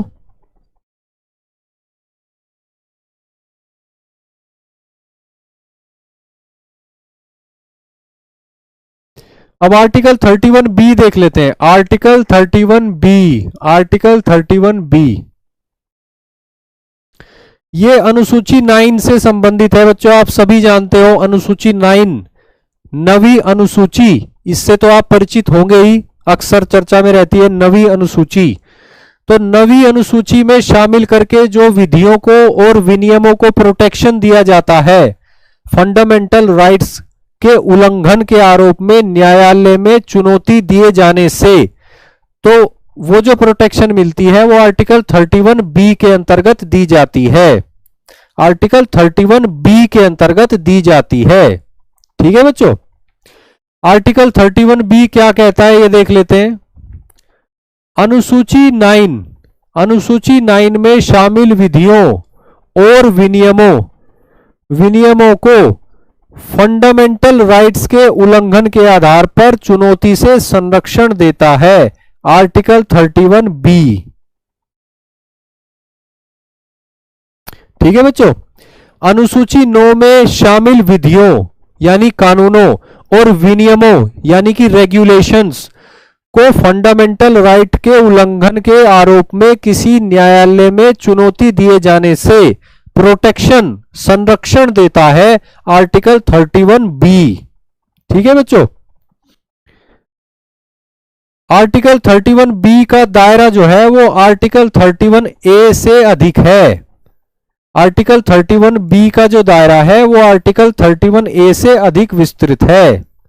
ठीक है बच्चों, उसकी वजह यह है कि आर्टिकल 31B सभी फंडामेंटल राइट्स, किसी भी फंडामेंटल राइट्स के आधार पर न्यायालय में चुनौती को खारिज करता है, उससे संरक्षण देता है। ठीक है बच्चों, यानी आर्टिकल 31B प्रोटेक्ट करता है सभी फंडामेंटल राइट्स से, जबकि आर्टिकल 31A प्रोटेक्ट करता है केवल आर्टिकल 14 से और आर्टिकल 19 से।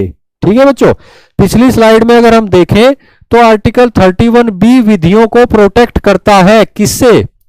आर्टिकल 14 से और आर्टिकल 19 से। केवल दो आर्टिकल में जो फंडामेंटल राइट्स हैं उनके उल्लंघन के आधार पर इन विधियों को चुनौती नहीं दी जा सकती जिनको प्रोटेक्शन प्राप्त है आर्टिकल 31A का।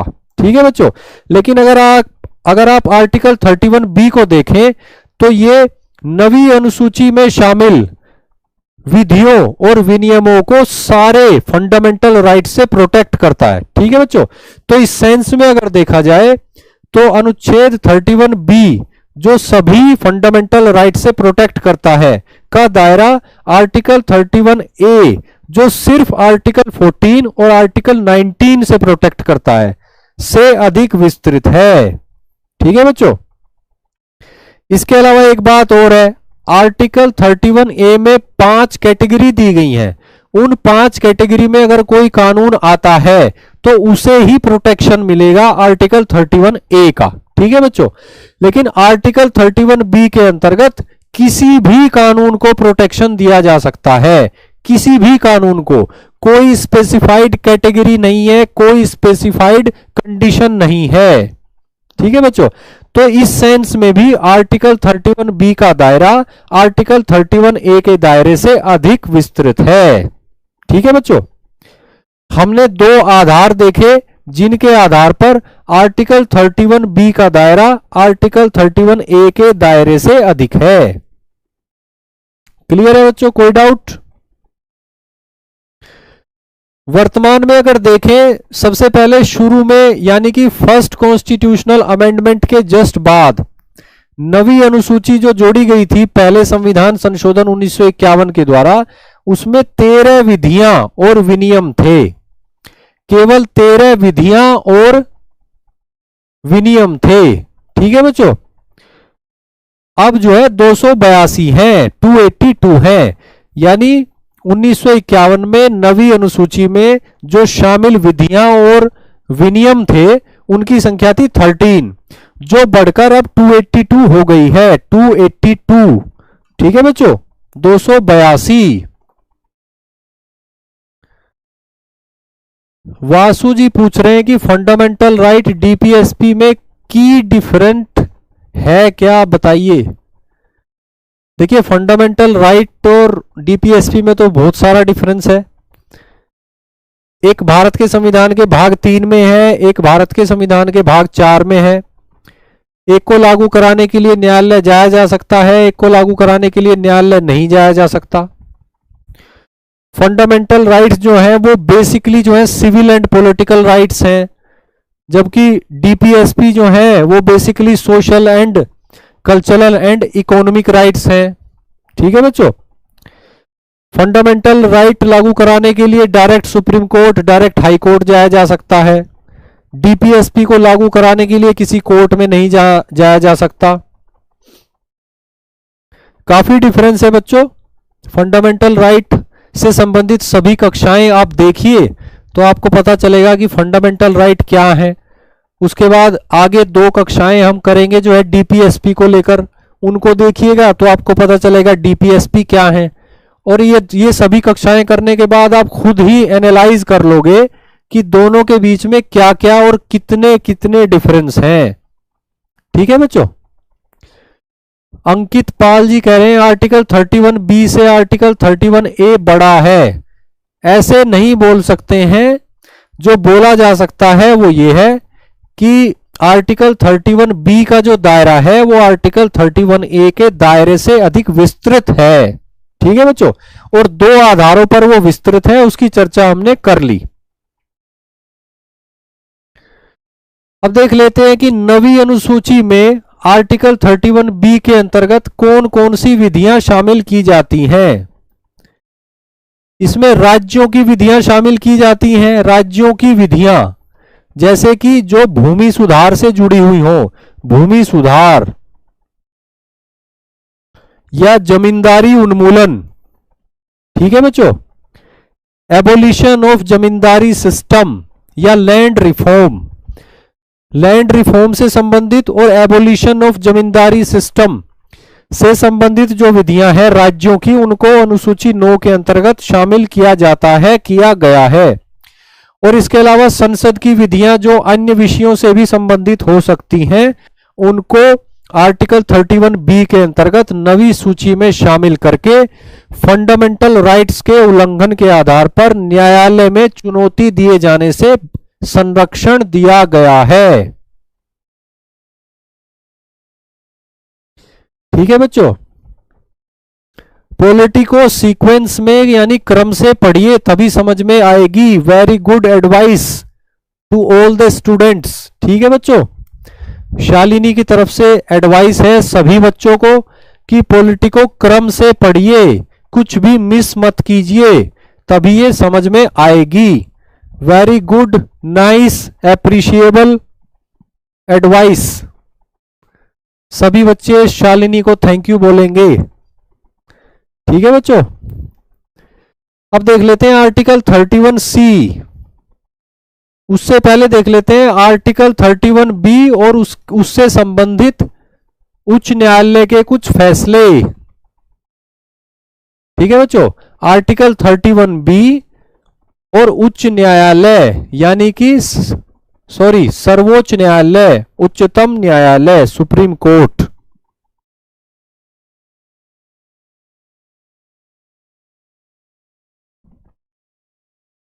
ठीक है बच्चों, आगे बढ़ते हैं। केशवानंद भारती मामले से आप परिचित हो। केशवानंद भारती मामले में 1973 में क्या कहा गया था? अनुसूची 9 के बारे में कहा गया था। बहुत ही महत्वपूर्ण बात कि अनुसूची 9 में जो विधियां शामिल हैं, विधियां और विनियम, ठीक है बच्चों, भारत के संविधान की मौलिक संरचना के उल्लंघन के आधार पर उन्हें चुनौती देना संभव है। आप जानते हैं कि भारत के संविधान की एक मौलिक संरचना है, एक फंडामेंटल स्ट्रक्चर है, एक बेसिक स्ट्रक्चर है। ये कॉन्सेप्ट जो दिया गया था सर्वोच्च न्यायालय के द्वारा या उच्चतम न्यायालय के द्वारा, सुप्रीम कोर्ट के द्वारा, ये दिया गया था केशवानंद भारती केस 1973 में। ठीक है बच्चों, केशवानंद भारती केस 1973 में संविधान की बेसिक स्ट्रक्चर या मौलिक संरचना का सिद्धांत या संकल्पना या डॉक्ट्रिन दी गई थी उच्चतम न्यायालय के द्वारा। ठीक है बच्चों, और इस डॉक्ट्रिन के अंतर्गत यह भी कहा गया था कि अनुसूची 9 में शामिल जो विधियां हैं और विनियम हैं, अगर वे मौलिक संरचना का उल्लंघन करती हैं तो उन्हें इस आधार पर न्यायालय में चुनौती दी जा सकती है। ठीक है बच्चों, आर्टिकल 9 की जो सुरक्षा है विधियों को और विनियमों को, आर्टिकल 31B के अंतर्गत अनुसूची 9 में शामिल करके जो सुरक्षा दी जाती है, ठीक है बच्चों, वो सुरक्षा भी इतनी बड़ी सुरक्षा नहीं है कि मौलिक संरचना का उल्लंघन कर दिया जाए। बेसिक स्ट्रक्चर का ध्यान रखना होगा। अगर नवी अनुसूची में शामिल अधिनियम और विनियम भारत के संविधान की बेसिक स्ट्रक्चर यानी मौलिक संरचना का उल्लंघन करते हैं तो उनको इस आधार पर न्यायालय में चुनौती दी जा सकती है। ठीक है बच्चों, उसके बाद वामन राव मामले में बात कही गई, लगभग उसी बात को दोहराया। 1980 में वामन राव मामले में उच्चतम न्यायालय ने फिर उसी बात को दोहराया, आर्टिकल 31B और नवी अनुसूची के संदर्भ में। ठीक है बच्चों, थैंक यू शालिनी जी, आप सभी बच्चों को थैंक यू। आगे बढ़ते हैं। वामन राव मामले में 1980 में क्या कह रहा है सुप्रीम कोर्ट? सुप्रीम कोर्ट कह रहा है कि 24 अप्रैल 1973 के बाद, ठीक है, अब आप सभी बच्चे मुझे बताइए कमेंट करके कि 24 अप्रैल 1973 महत्वपूर्ण क्यों है? 24 अप्रैल 1973 महत्वपूर्ण क्यों है?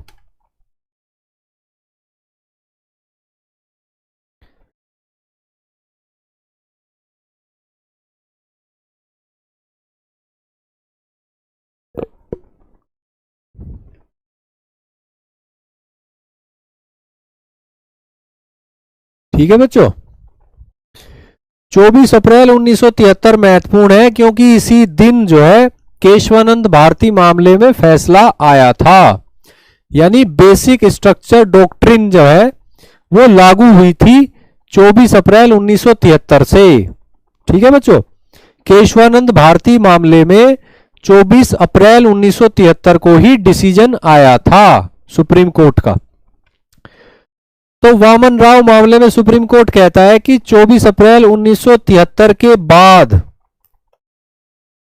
अनुसूची 9 में शामिल विधियां और विनियम वैध हैं अगर वे मौलिक संरचना का उल्लंघन नहीं करते।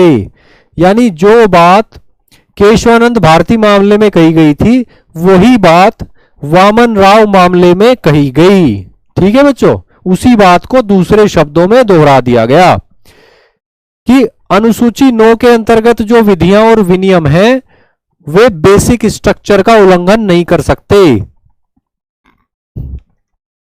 भारत के संविधान की मौलिक संरचना का उल्लंघन करने का अधिकार उनको नहीं है। अगर वे बेसिक स्ट्रक्चर का उल्लंघन करते हैं तो इस आधार पर उन्हें न्यायालयों में चुनौती दी जा सकती है। क्लियर है बच्चों? उसके बाद एक और महत्वपूर्ण फैसला आया सर्वोच्च न्यायालय का इसी संदर्भ में, यानी कि आर्टिकल 31B और अनुसूची 9 के संदर्भ में। वो फैसला क्या था? उसमें कहा गया कि जुडिशियल रिव्यू जो है, यानी न्यायिक पुनरावलोकन, जुडिशियल रिव्यू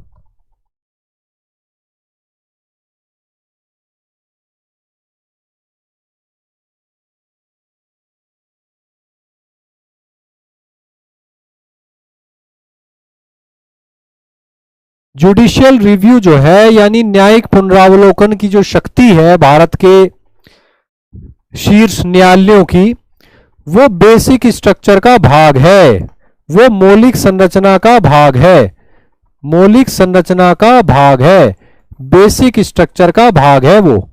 ठीक है बच्चों, न्यायिक पुनरावलोकन यानी जुडिशियल रिव्यू जो है वो भारत के संविधान की बेसिक संरचना का भाग है।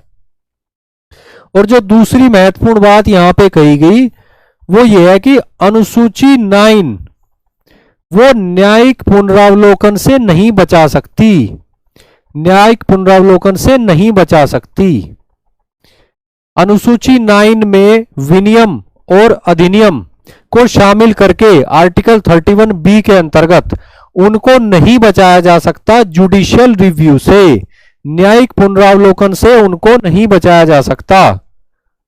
ठीक है बच्चों, न्यायिक पुनरावलोकन से उनको नहीं बचाया जा सकता क्योंकि न्यायिक पुनरावलोकन जो है बेसिक स्ट्रक्चर डॉक्ट्रिन का भाग है और अनुसूची 9 जो है वो बेसिक स्ट्रक्चर डॉक्ट्रिन का उल्लंघन नहीं कर सकती, इसलिए न्यायिक पुनरावलोकन जो है वो अनुसूची 9 पर भी लागू होगा। ठीक है बच्चों, तो ये रीजनिंग, ये तर्क जो है सुप्रीम कोर्ट के द्वारा दिया गया है आर्टिकल 31B के संदर्भ में, अनुसूची 9 के संदर्भ में। ठीक है बच्चों, तो ये क्लियर है आपको? आगे बढ़ते हैं। अनुच्छेद 31C, अनुच्छेद 31C ये क्या कहता है? ये भी मौलिक अधिकारों का अपवाद है। कुछ विशेष मामलों में कुछ विशेष विधियों को संरक्षण देता है, प्रोटेक्ट करता है, ताकि मानवाधिकारों के उल्लंघन के आधार पर उन विधियों को न्यायालयों में चुनौती न दी जा सके। ठीक है बच्चों, अब वे कौन सी विधियां हैं? अगर कोई विधि आर्टिकल 39B में जो राज्य के नीति निदेशक तत्व दिए गए हैं और आर्टिकल 39C में जो राज्य की नीति के निदेशक तत्व दिए गए हैं उनको लागू करने के लिए लाई जाती है, तो उसको इस आधार पर न्यायालय में चुनौती नहीं दी जा सकती कि वो आर्टिकल 14 या आर्टिकल 19 का उल्लंघन कर रही है। ठीक है बच्चों, अगर उस विधि को अनुच्छेद 31C का संरक्षण प्राप्त है। क्लियर है बच्चों? कोई भी विधि जो समाजवादी निदेशक तत्व यानी कि डीपीएसपी को लागू करने के लिए लाई जाती है, और डीपीएसपी भी कौन से? 39B का और 39C। ठीक है बच्चों, इन दो राज्य की नीति के निदेशक तत्वों से संबंधित अनुच्छेदों या प्रावधानों को लागू करने के लिए अगर कोई विधि लाई जा सकती है तो उसको अनुच्छेद 14 और अनुच्छेद 19 के उल्लंघन के आधार पर शून्य घोषित नहीं किया जा सकता, अगर उस विधि को आर्टिकल 31C का संरक्षण प्राप्त है। क्लियर है बच्चों?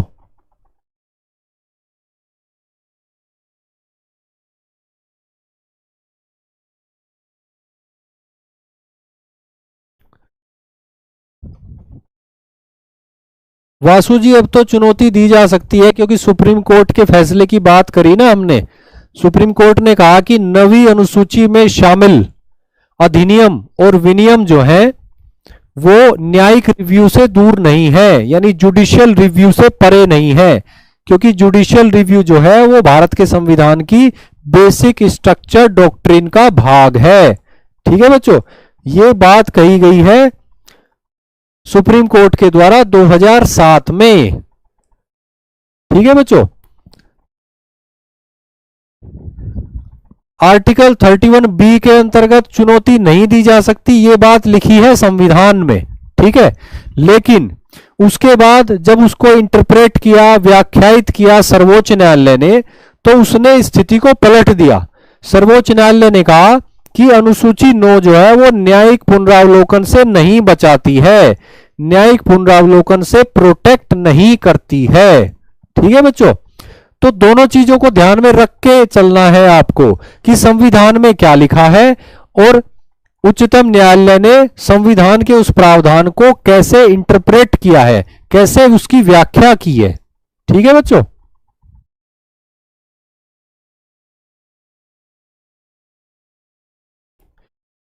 इसके अलावा आर्टिकल 31 सी जो है राज्य की विधियों को भी प्रोटेक्ट कर सकता है, लेकिन उसके लिए एडिशनल कंडीशन है, और कंडीशन वही है कि राज्य की अगर कोई विधि है और उसको राज्य के राज्यपाल ने आर्टिकल 201 के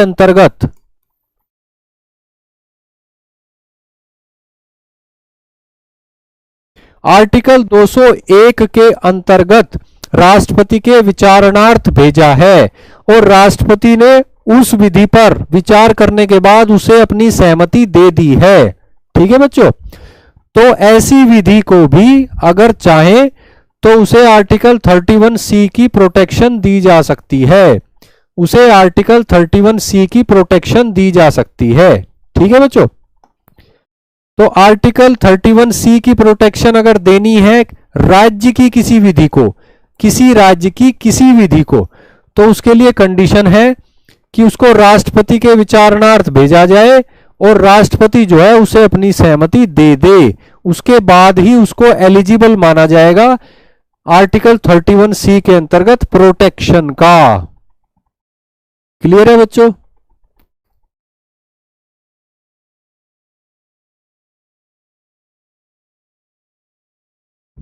आज की क्लास थोड़ी सी टेक्निकल रही, कई सारे प्रावधान रहे, कई सारे सुप्रीम कोर्ट के डिसीजंस रहे, कई सारी सिमिलर बातें रही, कई सारे जो है अलग अलग टाइप की बातें रही, काफी टर्म एंड कंडीशन डिस्कस हुई आज। लेकिन बच्चों ऐसी चीजें भी समझ में आ जाती हैं, ऐसी चीजें भी याद हो जाती हैं, बस थोड़ा सा प्रैक्टिस करने की जरूरत होती है। ठीक है, तो ये भी हो जाएगा, इसमें भी कुछ नहीं है। अपनी बुक से आप पढ़ना अच्छे से, और पीडीएफ आपको अवेलेबल हो ही जाती है, उसके प्रिंट आउट निकाल के अपने पास मेंटेन रखना, बिल्कुल क्रम से, सीक्वेंस से। ठीक है, और उसके बाद क्लास आप जो है रिकॉर्डेड फॉर्मेट में दोबारा भी देख सकते हो बुक में से पढ़ने के बाद, तो बेहतर समझ में आएगी आपको क्लास। ठीक है बच्चों, अब हम देख लेते हैं मौलिक अधिकारों की आलोचना। मौलिक अधिकारों की कुछ आधारों पर आलोचना की गई है। ठीक है बच्चों, मौलिक अधिकारों की कुछ आधारों पर आलोचना की गई है, वो देख लेते हैं। इसको बच्चों ध्यान से सुनिए, ये आपको समझ में भी आएगा और आप रिलेट भी कर पाओगे इसको। ठीक है,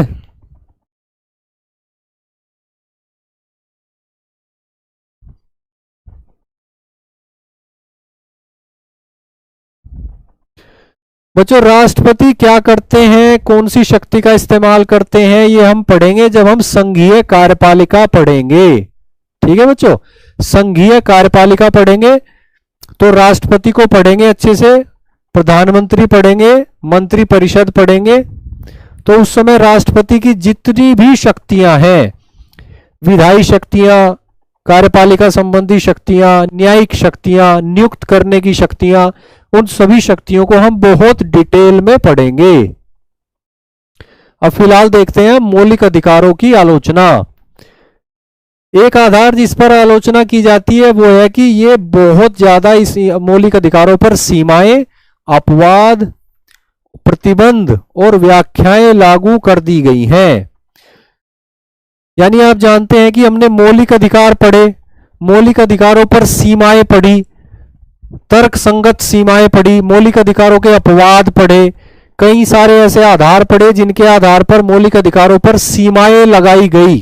ठीक है बच्चों, तो आलोचकों का कहना है कि यहां पे अधिकार दिए कम जा रहे हैं, अधिकारों पर सीमाएं ज्यादा लगाई जा रही हैं। यानी ऐसा प्रतीत हो रहा है कि भारत का संविधान जो है वो एक हाथ से अधिकार दे रहा है और दूसरे हाथ से नागरिकों से अधिकार वापस ले रहा है। ठीक है बच्चों,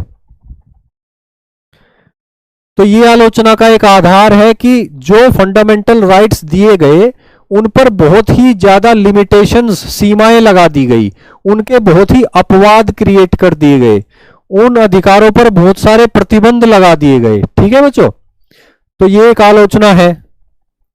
दूसरा जो आधार है आलोचना का वो ये है कि कोई सामाजिक और आर्थिक अधिकार जो है वो इनमें शामिल नहीं है।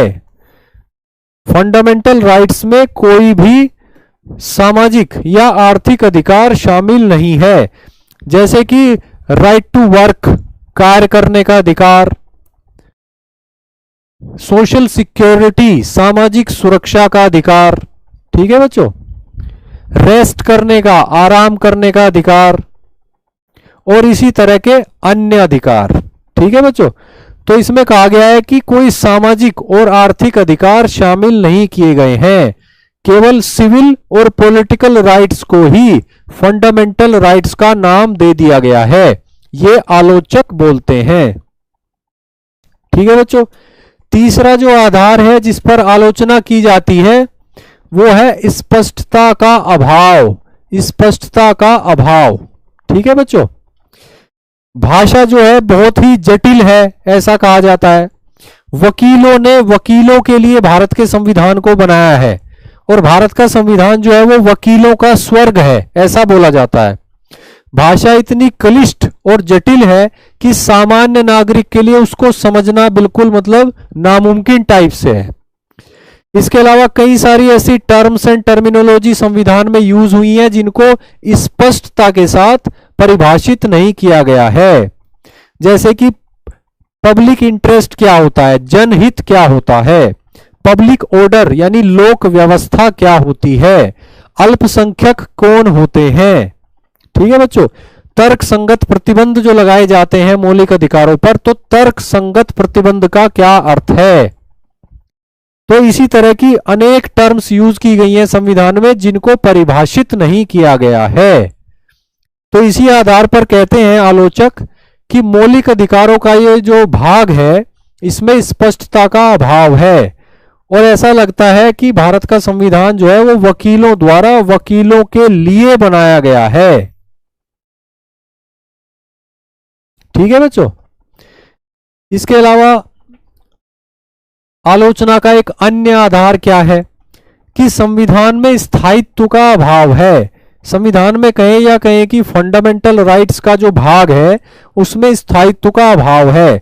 भारत की संसद को यह अधिकार है कि वो फंडामेंटल राइट्स वाले अध्याय में परिवर्तन कर सकती है, संशोधन कर सकती है, जैसे कि 44वें संविधान संशोधन के अंतर्गत 1978 में संपत्ति के अधिकार को हटा दिया गया, संपत्ति के मौलिक अधिकार को मौलिक अधिकार नहीं रहने दिया गया। ठीक है बच्चों, तो यही बात कह रहे हैं यहां पे आलोचक कि स्थायित्व का अभाव है, स्टेबिलिटी की कमी है फंडामेंटल राइट्स में। ठीक है, ये अलंघनीय और अपरिवर्तनीय नहीं है। संसद जो है संविधान संशोधन की शक्ति का प्रयोग करके फंडामेंटल राइट्स के साथ साथ छेड़छाड़ कर सकती है, संशोधन कर सकती है और केवल एक ही सीमा है संसद की शक्ति पर, वो है मौलिक संरचना का सिद्धांत। यानी न्यायालय के द्वारा केशवानंद भारती में इन्वेंट किया गया, इनोवेटिव तरीके से लाया गया बेसिक स्ट्रक्चर डॉक्ट्रिन का कॉन्सेप्ट, यानी संविधान की मौलिक संरचना का सिद्धांत। ठीक है बच्चों, तो ये आरोप का एक अन्य आधार है। इसके बाद पांचवा जो आधार है आलोचना का, मौलिक अधिकारों की आलोचना का, वो है आपातकाल के दौरान स्थगन। मौलिक अधिकार जो हैं आर्टिकल 20 और 21 को छोड़कर अन्य जो मौलिक अधिकार हैं, आर्टिकल 20 और आर्टिकल 21 के अलावा जो मौलिक अधिकार हैं उनको आपातकाल के दौरान स्थगित कर दिया जाता है। तो एक लोकतांत्रिक देश में इतने अधिक नागरिक हैं और नागरिकों के अन्य भी लोग हैं, उनके मौलिक अधिकार हैं और मौलिक अधिकारों को आपातकाल के दौरान स्थगित कर दिया जाता है। तो ये गलत है, ये कमजोरी है। ठीक है बच्चों, इस आधार पर भी मौलिक अधिकारों की आलोचना की जाती है। आलोचकों का मानना है कि परिस्थिति चाहे सामान्य हो या आपातकालीन हो, मौलिक अधिकार यानी फंडामेंटल राइट्स जो हैं वो स्थगित नहीं किए जाने चाहिए। ठीक है बच्चों, तो इस आधार पर आलोचना की जाती है कि आपातकाल के दौरान मौलिक अधिकार जो है वो स्थगित हो जाते हैं, आर्टिकल 20 और 21 के अलावा। इसके अलावा अगला जो आधार है जिस पर आलोचना की जाती है वो ये है कि फंडामेंटल राइट्स जो हैं उनकी प्रोटेक्शन के लिए अगर फंडामेंटल राइट का उल्लंघन किया जा रहा है विधायिका के द्वारा, और अगर फंडामेंटल राइट्स यानी मौलिक अधिकारों का उल्लंघन किया जा रहा है कार्यपालिका के द्वारा, तो कोई भी व्यक्ति जिसके फंडामेंटल राइट का उल्लंघन हो रहा है वो न्यायपालिका के पास जाकर अपने फंडामेंटल राइट जो है वो इंप्लीमेंट करा सकता है। ठीक है बच्चों, लेकिन आलोचकों का कहना है कि न्यायपालिका के पास जाना और लंबी न्यायिक प्रक्रिया से गुजर के अपने फंडामेंटल राइट लागू कराना ये तो अपने आप में बहुत ही महंगा प्रोसेस है, काफी एक्सपेंसिव प्रोसेस है। ठीक है बच्चों, यानी उपचार तो है, उपचार तो दिया गया है कि आप ऐसा ऐसा कीजिए तो आपके फंडामेंटल राइट्स जो हैं वो प्रिजर्व किए जाएंगे, प्रोटेक्ट किए जाएंगे न्यायपालिका के माध्यम से। लेकिन न्यायपालिका के माध्यम से इस अपने फंडामेंटल राइट लागू कराना ये काफी महंगा है, कॉस्टली है, ये काफी एक्सपेंसिव है। ठीक है बच्चों, आलोचकों का कहना है ऐसा। और इसका रीजन यही है कि जो न्यायिक प्रक्रिया है जिससे गुजरकर कार्यपालिका के माध्यम से या विधायिका के माध्यम से मानवाधिकारों या कहें कि फंडामेंटल राइट्स मौलिक अधिकारों के उल्लंघन को रोका जा सकता है, वो प्रक्रिया जो है आम लोगों के लिए काफी खर्चीली है, काफी जो है एक्सपेंसिव है। क्लियर है बच्चों, इस आधार पर भी आलोचना की गई है।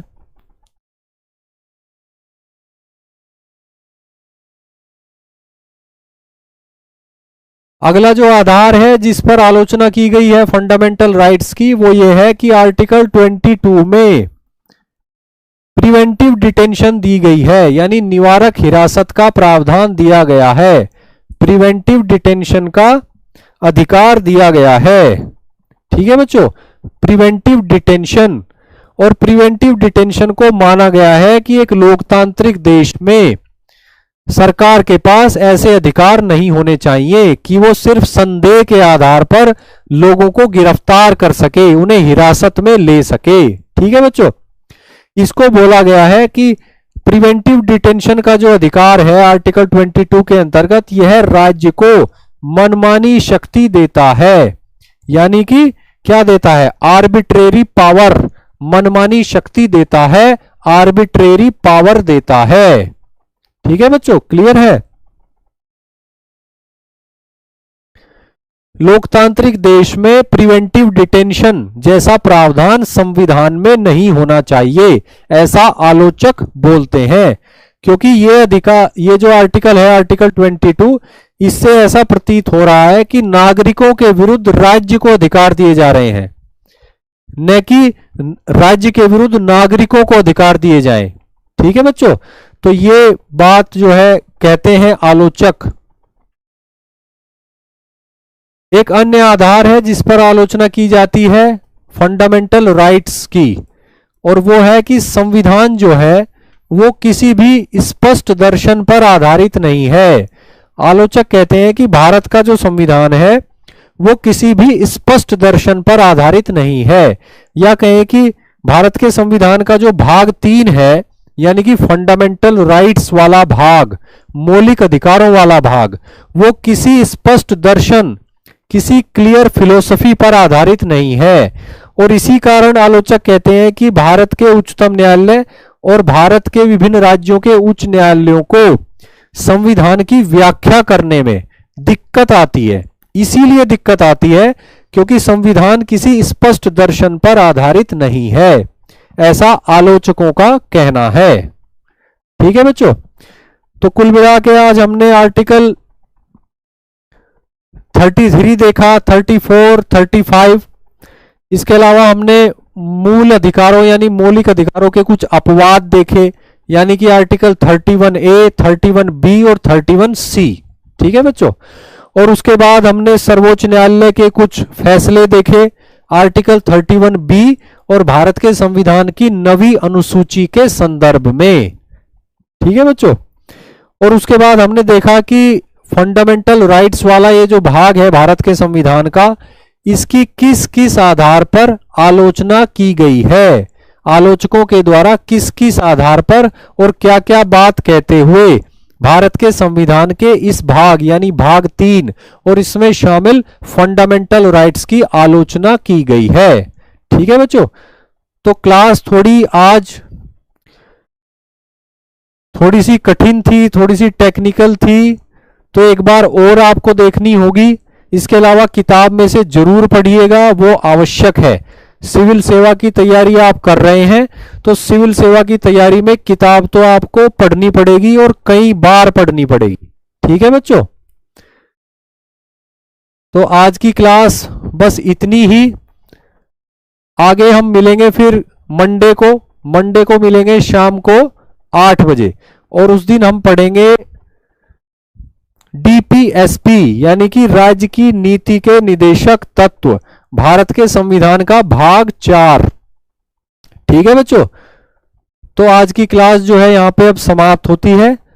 आप सभी ने क्लास जो है काफी जोश खरोश के साथ, उत्साह के साथ, फोकस के साथ अटेंड करी, इसके लिए आप सभी को धन्यवाद। क्लास को लाइक कीजिएगा, शेयर कीजिएगा, काफी सारे कमेंट करिएगा,